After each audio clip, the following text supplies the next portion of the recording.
What's going on, you guys? It is your boy, the American F1 fan, Eric Ringle here, and we're back with another reaction video. It is the craziest moments in F1 history. It's on the Untold F1 channel on YouTube. I'll leave a link down in the description down below for this video.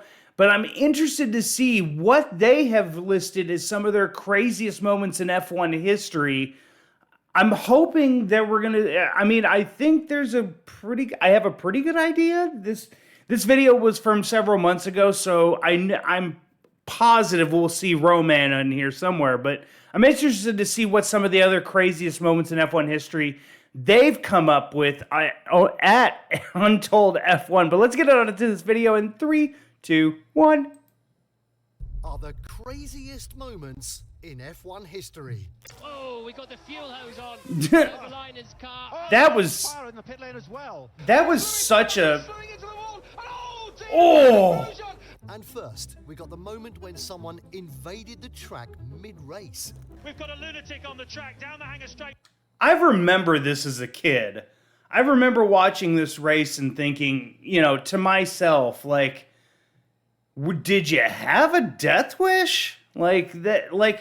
You've literally got to be the dumbest person on the face of the planet to get on a track where, Formula One cars are going, anywhere between 100 to 200 miles an hour. Like, this is just, and if you've never heard the story behind this, there's a YouTuber out there, Josh Ravel, who did a really good story about this on his channel, and it's really interesting to see why exactly this guy was protesting. But there's so many more ways you could have protested. Not this way, though. 160 miles an hour. And it brings out a safety car. Oh my word. It's just so silly. This went crazy. But what's even crazier is the moment when a Red Bull car went flying up in the air. At the 2010 Chinese Grand Prix, Toro Rosso driver Sebastian Buemi got in a terrifying crash when heading down 180 miles per hour. When the tires exploded off of his car, the brakes, Luckily, tires, escaped the crash and nothing major the happened. suspension just Can't all say the blew same for the crash apart. in Monza, 'cause that was pretty crazy. Oh my Australian gosh. driver Alex Peroni collided with a curb at Oh! miles per hour. This wasn't even F1, but I remember this because they made such a big deal about this curb right at I believe this is Parabolica, right before the start-finish straight. And I remember how much of a huge deal they made out of this curb. And, this wasn't the only crash that weekend that, that curb had something to do with. This terrifying collision sent him flying through the air. And if I remember correctly, and this was the same season that we also lost Antoine Hubert at Spa during a crash there. So when you see this, your heart just drops. Slipping several meters before crashing into a safety fence. My Peroni gosh. surprisingly escaped the scene without any obvious injury, but his racing team later revealed that he did break a vertebra. Damn, he should be getting still racing. I had no idea he broke a vertebrae during that And crash. speaking about awards, nothing beats the moment when Kimi Räikkönen got an award. Kimi Räikkönen and Sebastian Vettel. Kimmy going to 5 wins. He put up a great fight in the closing lap. you can tell Kimmy is Crazy. he is The moment absolutely wasn't as lit crazy there. as Mark Webber's incident, because what happened to him was simply unforgettable.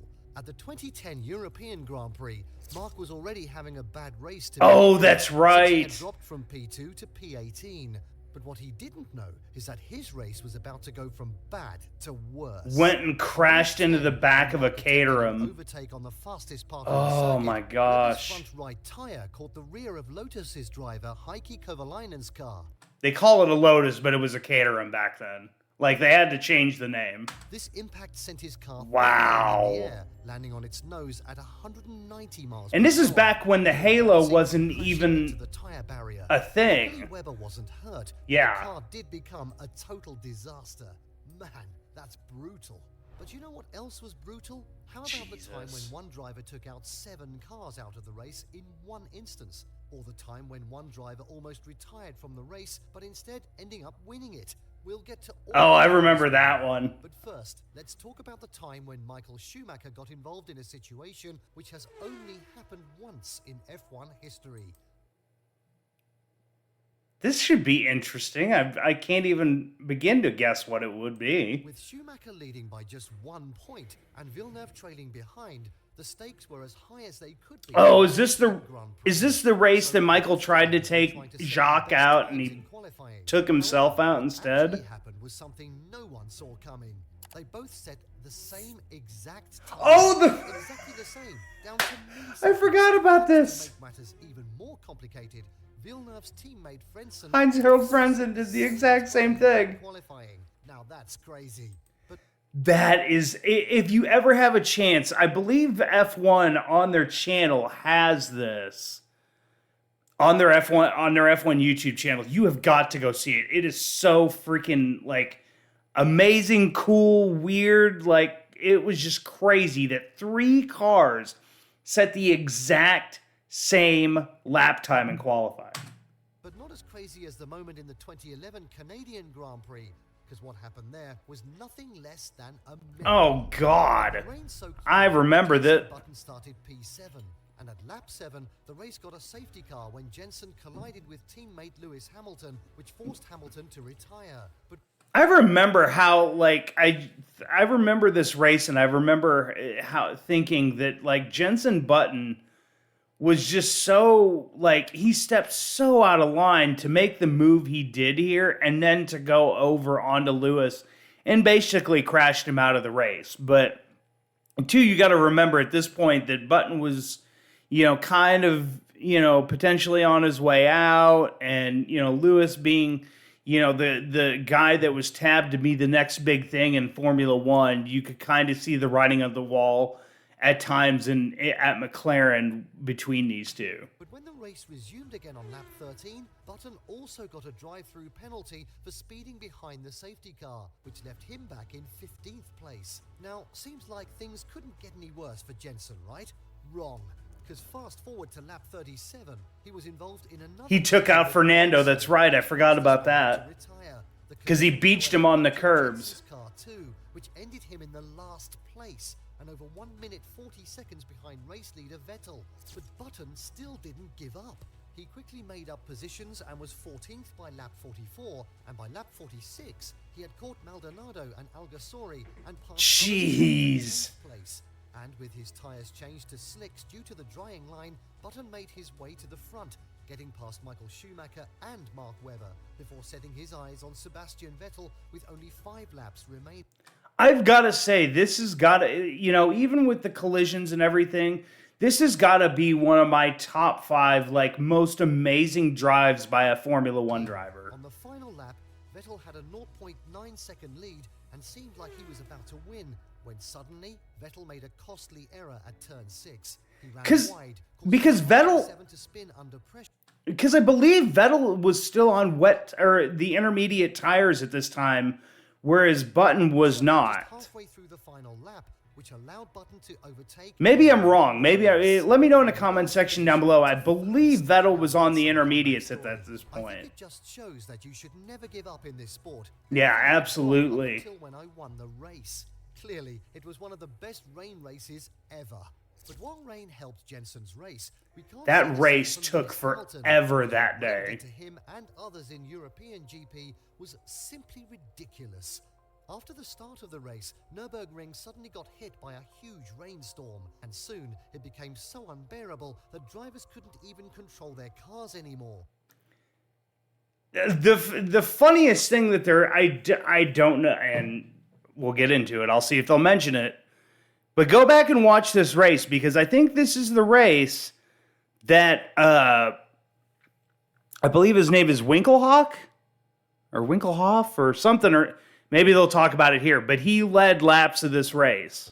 Jensen Button was the first to spin off the track. Then there goes Lewis Hamilton. Yep. Adrian Sutil, then Nico Rosberg, Scott Speed, and Vitantonio Liuzzi. All Watching Liuzzi go into the back, almost back first into a thing like that. Oh, that just it because skip forward to what happened to Jules Bianchi. Crashed in the same corner within seconds. I mean, the whole circuit turned into a river. Now that's crazy. Yeah, it Still not is. as crazy as what Sebastian Vettel did in Monza, because that was just unbelievable. Before the 2008 That was his Grand was Prix, that his Sebastian first or Vettel had second taken race? 19 points in his F1 career while lining up for the Scuderia Toro Rosso racing team. Oh no, it What was he did in Monza changed everything. 21-year-old Vettel stunned the world by claiming the pole position for the Toro Rosso STR3 team. But that wasn't the most spectacular.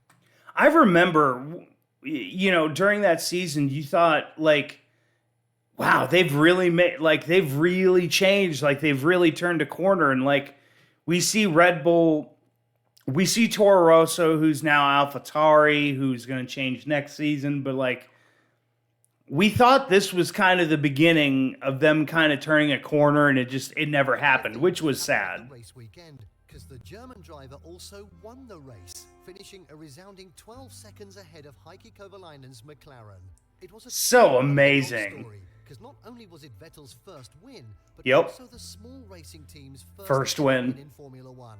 Even Toro Rosso's team principal couldn't believe it.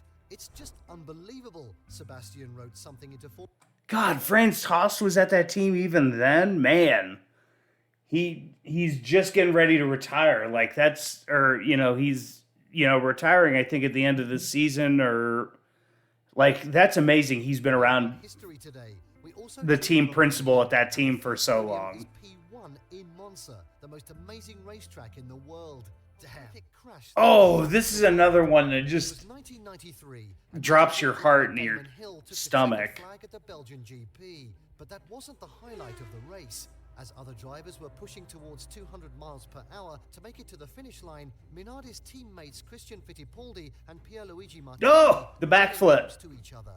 And soon, Fittipaldi with his M193 got a little too close when he tried to The backflip. Martini. But then, disaster happened. Because instead of having a simple touch between both drivers, Yeah, Fittipaldi's this car was- flew into the air, did a 360-degree backflip before landing, and still managed to get across the line. Get across the line. That actually happened. Luckily, Wow. this moment left no one hurt, and both finished the race without losing any position. But this Thank incident God. did leave Fittipaldi in Like that could have ended up so much so glad worse. to be alive. I won't waste time in my life to argue with a fool like him. Dirty, an imbecile. From that day, I never talked to him Wow. again. I have nothing against him, but for me, him and a trash can on the street is the same thing. You know, I don't Wow. I never realized he said see that. a moment that crazy again. Jeez. And we're probably never going to see anything like this next moment again either, which surprisingly happened not that long ago. A lot of people already When only one car started on the first F1 on race the of 2020 on the front. Hungarian GP. Now, even though this was huge, it still wasn't the biggest thing that happened in the race, because in the first lap and literally at the first corner, ex-Mercedes driver Valtteri Yeah, Bottas they took- broke too late and ran into the Yeah, back of Lando Valtteri Norris, took out which caused Red Bull drivers Verstappen 6, and 7 Perez cars? to also get caught up in the collision. So 4 cars I think it crashed took- in one instance, but that wasn't all, because Aston driver Lance Stroll also made a mistake, colliding with Leclerc, who then Yeah. switched into Ricciardo's McLaren. All of this happened in the same It took corner out 7 at the cars. same time. Now that's just crazy. And because of this, the race was obviously red flagged. But what's interesting is that before this incident, all the drivers were racing on intermediate tyres. But at the time of restart, the track had already dried out almost instantly. So at the restart, all the drivers pulled into the pits for a fresh set of slick tyres, except one, Lewis Who's Hamilton? This made Hamilton the only one starting the race on the starting line, while the rest lined up in the I don't understand why he didn't go and change tires pits. The only like everybody else did. I mean, what a bizarre moment.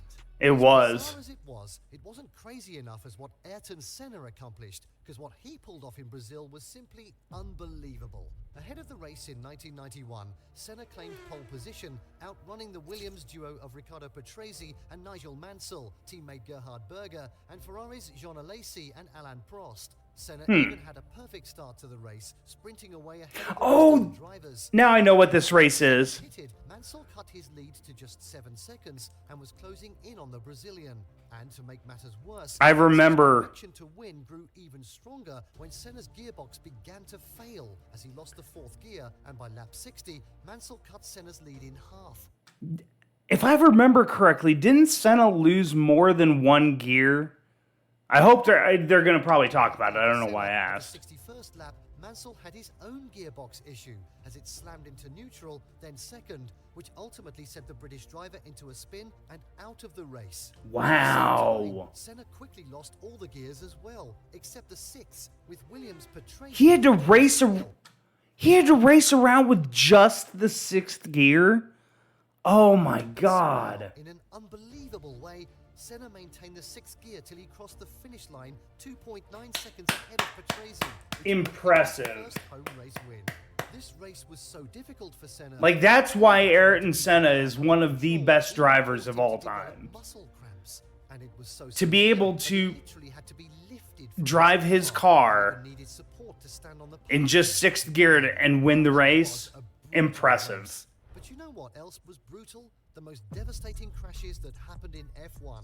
Like one crash that Verstappen caused, which ended up destroying an F1 driver's career.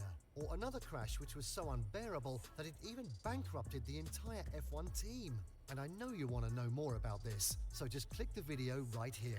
Oh, we've already responded to that, or we've already reacted to that video. That is so cool that we've actually reacted to that video. But guys, let me know what you guys think in the comment section down below. Are there moments that they missed as far as the craziest moments in F1 history? Let me know that in the comment section down below. Guys, as always, slap a like on these videos to help push this video out to more Formula 1 fans and more reaction video fans, because loads of people would love to see a video like this, so hit that like button. And guys, as always, if you are new to my channel, please hit that subscribe button for more daily and weekly Formula 1 content. We are having tons and tons more till we get to the end of the season. We're just 6 races away from the end of the season. So please hit that subscribe button and be one of the subscribers to get me to 500 before the end of the season. We're 6 races away. Let's try to get 500. But guys, thank you so much for watching this video. And guys, cool. The American F1 fan, I'm Eric Ringgold, signing off.